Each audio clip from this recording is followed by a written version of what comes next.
Olá, pessoal do sexto ano, tudo bem com vocês? Espero que sim. Hoje nós vamos trabalhar aí com o processo de industrialização, tá?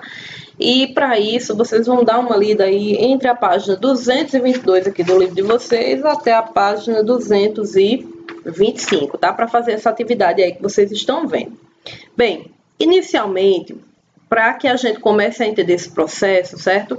Nós vamos ter que diferenciar a industrialização em países desenvolvidos e a industrialização em países subdesenvolvidos, que são os países mais pobres ou os emergentes, tá bom? Então, é importante a gente fazer essa diferença. Por quê? Porque a industrialização, ela começa nos países desenvolvidos a partir do ano de 1750, ou seja, faz muito tempo, né? E aí esse processo de industrialização ele vai se iniciar na Inglaterra, que foi o primeiro país a se industrializar, e vai se espalhando ali pelos países da Europa, Japão e depois Estados Unidos, certo? Nesse mapazinho aqui, ó, vocês podem observar que novos países regionalizados, né? Perdão, novos países industrializados. São esses verdinhos aqui, ó.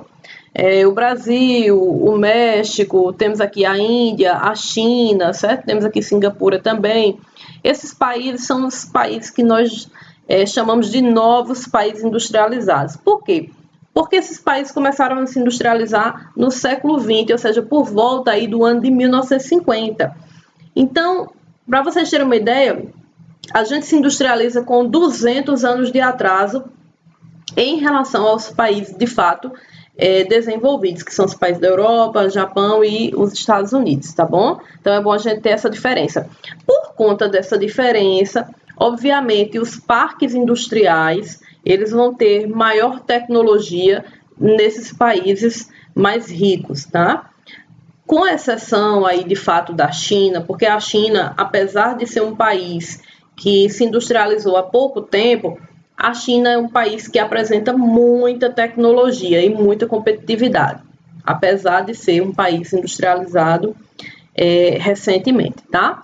Bem, antes de haver industrialização, como era que eram produzidos os produtos? Eram produzidos artesanalmente. Então, a gente tem 3 formas de produção, que vai ser o artesanato, a manufatura e depois a indústria, tá bom? Então, vejam bem, como era que eram produzidos os produtos com o artesanato? Uma única pessoa fazia todo o produto. E com a manufatura, havia uma divisão de tarefas. Então, se você ia produzir um calçado, ia ter pessoas para curtirem o couro, pessoas para fazerem o solado, pessoas para colocar algum adereço nesse calçado, pessoas para costurar, enfim, havia toda uma divisão desse processo. E a indústria, né? Ela vai haver uma divisão muito maior e também ela vai começar a substituir aos poucos a mão de obra das pessoas por máquinas, né? As pessoas vão começar a operar as máquinas e não a produzir de fato esses produtos, tá bom? Então a indústria ela vai trazer uma revolução muito grande, porque antes, quando as coisas eram produzidas manualmente, eram produzidas em menor escala. Com a indústria, obviamente, a produção ela se torna algo alarmante, né? Vendido aí para... Os produtos são produzidos e vendidos para diversas partes do planeta. Ok, gente? Bem, vocês precisam analisar direitinho também aí os processos de revoluções industriais, porque vão ser 3 processos. Atualmente, nós estamos na 3ª revolução industrial, tá? Intercalada essa questão dessas revoluções industriais, ou seja, que foi o desenvolvimento da própria indústria, nós vamos ter a divisão da indústria em 3 partes, que vai ser a indústria de base, indústrias de bens duráveis e indústrias de bens não duráveis. O que é a indústria de bens indústria de base? A indústria de base é aquela indústria que ela vai produzir produtos para outras indústrias. Que produtos são esses? São máquinas, motores, equipamentos, ou seja, quem compra isso são pessoas que têm uma indústria, tá? E a indústria de bens não duráveis?